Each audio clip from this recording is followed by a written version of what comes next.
Folks, welcome into the Crossing Swords First Intermission Report. I'm your host, Ty B, joined by Kanzi and Dwayne, as well as Rob Ryan and Dewey to talk about the Isles.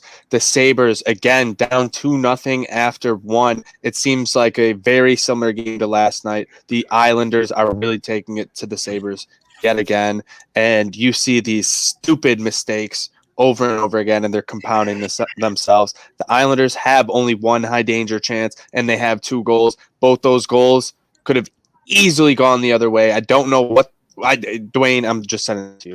It is what it is, am I right? It is what it is. Hey, man, it is what it is. Hey, I'm like a useless pile of shit. It is what it is, all right? It is what it is.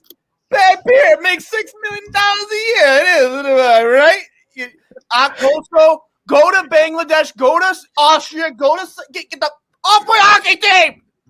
Jesus. Honestly, at some point you have to realize it is better to pay someone to not be there than to be out there and making those mistakes. You hear it with Dewey talking about Andrew Ladd all the time. We'd rather him not even be here. Smell you later, buddy, because you're hurting the team. And he's 10 steps behind all the time. Just all you have to do is tie up the guy if you don't know where the puck is. I don't know what the hell you're doing. And Carter Hutton doesn't know how to slide across a fucking crease to save his life. If he had to slide crease to crease in under 2 seconds, I don't think he could do it, Kanzi. Look, I have so much to say here, but in my freaking 20 years of watching hockey, I have never seen a team that makes so many mistakes like this Sabres team. I don't get it. I don't know why it's so bad. This is like awful. This is the worst hockey I've ever seen. And Hutton you can blame the goaltenders all you want. I get it. Hutton's been bad. I'm sorry. You could blame the $33 million you have invested in your forwards. I get it. I mean, Hall's got to bury that there, but Hutton just doesn't have it. He's worn out his welcome. I'm done with him. I'm sick of seeing the same mistakes in the offense, in the defensive zone, the neutral zone. Eichel's swinging around the net trying to make a play. There's nobody out in front. He's got to pick and choose who he's going to pass the puck to. Olofsson, he could still hit the net, but he's whiffing a little bit here. It just throw the puck at the net. I'm so sick of this team with their perfect chances. Just start shooting the puck. Punch someone in the face. And a guy who had a perfect chance, Taylor Hall, you're getting $8 million. You have a breakaway, and the best you can do is just go to your backhand? Whoa. Pull this comment up by IH Top 10 guy, and I'm going to tell you. Pull it up right now and put it on the screen. Okay, here's what I'm going to tell you, because I'm really sick and tired of this, and now I'm going to go up because it's my turn now. I am so sick and tired of everybody blaming Jack Eichel when there's nobody on this team for 6 years. I'm sick and tired of it. You're going to freaking hurt this franchise by walking them out of town. Guess what? You don't know goddamn hockey. You don't. You don't know hockey. Jack is not the goddamn problem. I'm sick and tired of it. The guy's trying to embrace the city and you shit on him. I'm sick and tired of it. My God, I'm sick and tired of it. I'm sick of it. The guy does nothing but try to fucking win hockey games. Get the fuck out of here. Get the fuck off this show. Don't make another goddamn comment. Yeah, wah my ass. Go fuck yourself. Dude, if you watch fucking hockey, you would know that Jack Eichel is the best player on this team. And yes, if you lost for fucking 6 straight years after winning your entire career, would you not be upset? If you went into work every single day and things went wrong that weren't your fault, and you got asked about it by Paul fucking Hamilton every day, would you not be upset? That's an absolute joke. The dude is out here busting his ass, and he is not the one. You need to move on. You need to move on and find a new fucking team because you don't know what the fuck you're watching, sir. Holy shit. Watch some real fucking hockey. Go watch a different team, dude. You don't know what is going on. Dewey, your team is playing great. They have an actual foundation of a base to play a style of hockey, and we see that actually works. Took a while for us to establish that identity, but yeah, once Barry Trotz came in, we definitely got that under the rail here. Islanders looked really good at that first period. Brock Nelson, I was just watching these replays. Brock Nelson is winning all those defensive zone faceoffs where huge getting that puck out of his zone, making plays in the other offensive end. Honestly, another goal with his chin. How you doing? And another goal by JG Pajot, 877 goals now. How you doing? He is on a 4-game point streak with 5 goals in 4 games.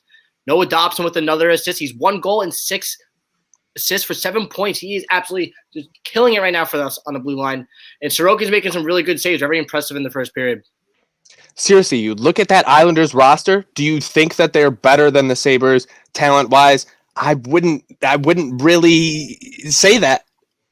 And they get the most out of them. This is what happens when you have a good coach and you put players in positions to succeed. That's what you do as a leader, a coach, a manager, any of those things.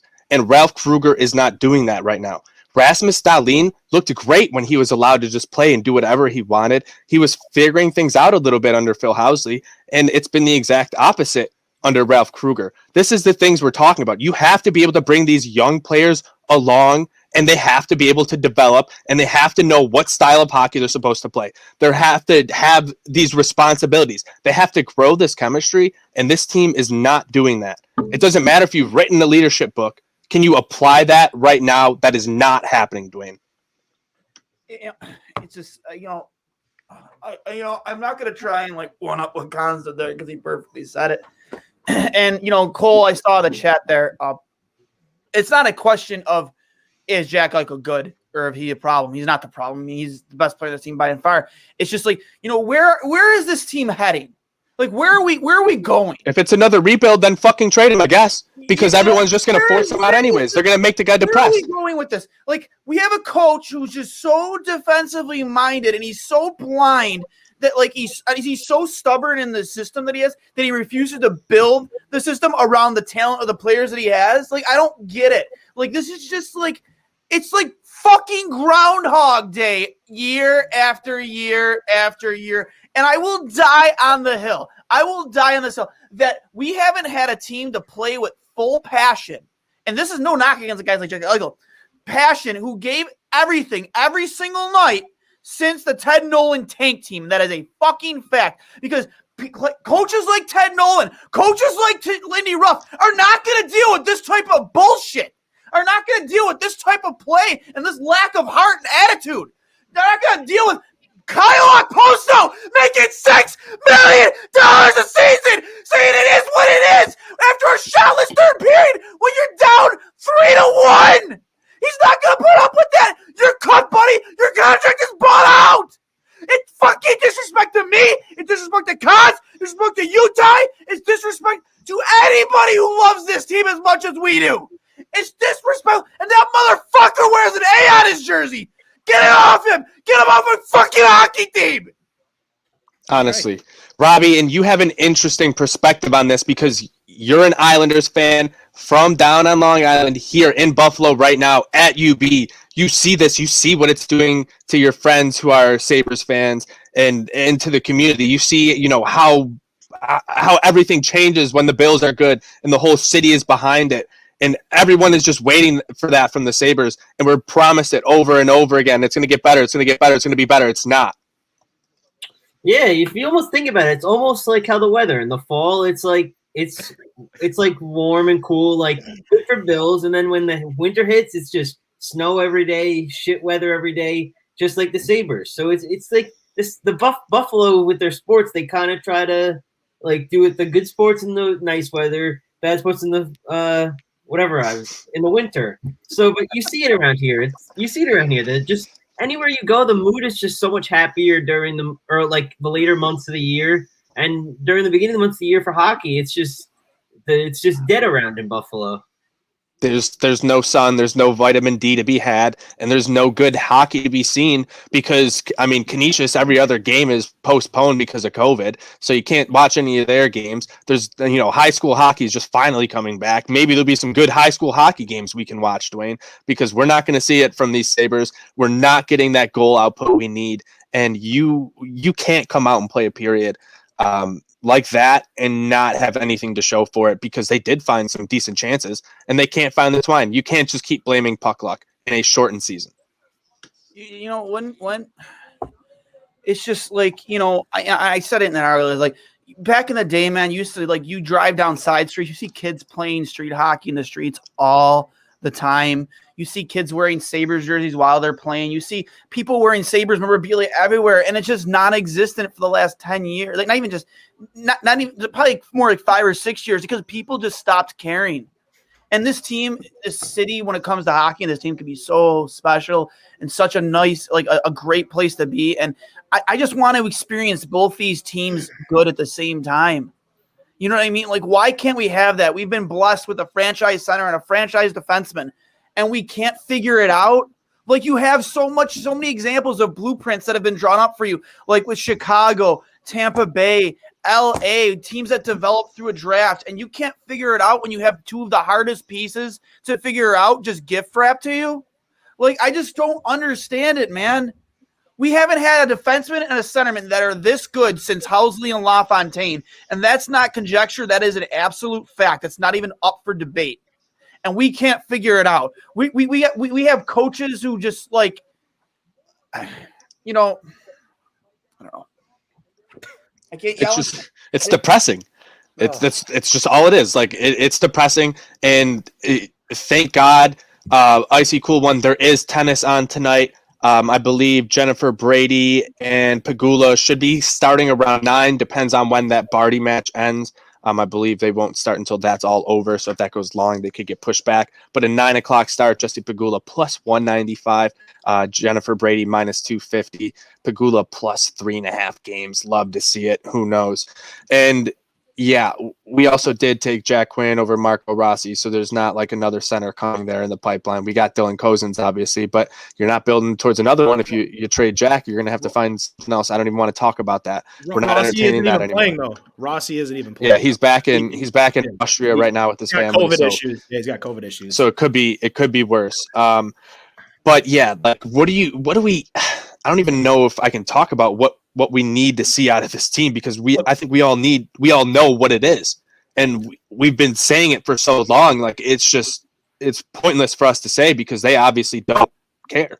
Look, I apologize for flying off the handle and using profanities, but I just want everybody to know that, like, you know, you can't say one Buffalo, you can't say, you know, I love Buffalo sports, and then completely crap on the guy who has been trying for 6 years to make the Sabres relevant again. He's been through injury over and over. And he's been through 3 head coaches.